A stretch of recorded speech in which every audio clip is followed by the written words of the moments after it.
यह एक गरीब किसान रामलाल की कहानी है, जो एक छोटे से गांव में रहता था। उसके पास बस एक छोटा सा खेत और 2 बैल थे। परिवार में पत्नी और 2 छोटे बच्चे थे। हर साल वह खेत में मेहनत करता, लेकिन मौसम की मार, सूखा या बाढ़ उसकी फसल को नुकसान पहुंचा देते। एक साल बारिश बिल्कुल समय पर हुई। रामलाल ने सुबह से शाम तक खेत में पसीना बहाया। उसने गेहूं और सब्जियां बोई। पूरे गांव में लोग उसकी मेहनत की चर्चा करने लगे। गांव के लोग अक्सर कहते, रामलाल, तू इतना मेहनत करता है, कभी थकता नहीं? वह मुस्कुराकर जवाब देता, मेहनत ही मेरी ताकत है। फसल धीरे धीरे बढ़ने लगी। खेत हरे भरे हो गए और सुनहरी बालियां लहराने लगी।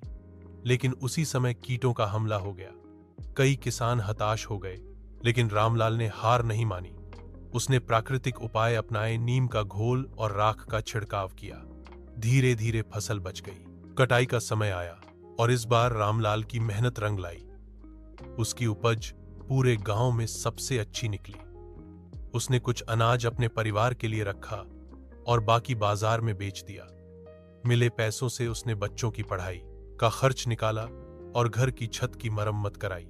रामलाल जानता था कि खेती सिर्फ खेत में बीज बोना नहीं है, बल्कि उम्मीद, धैर्य और लगातार मेहनत का नाम है। उसने साबित कर दिया कि अगर इंसान हार न माने तो कठिन से कठिन हालात में भी जीत संभव है। गांव के लोग अब उसे एक मिसाल मानते थे और उसकी कहानी दूर दूर तक फैल गई। एक किसान जिसने पसीने से सुनहरी फसल उगाई,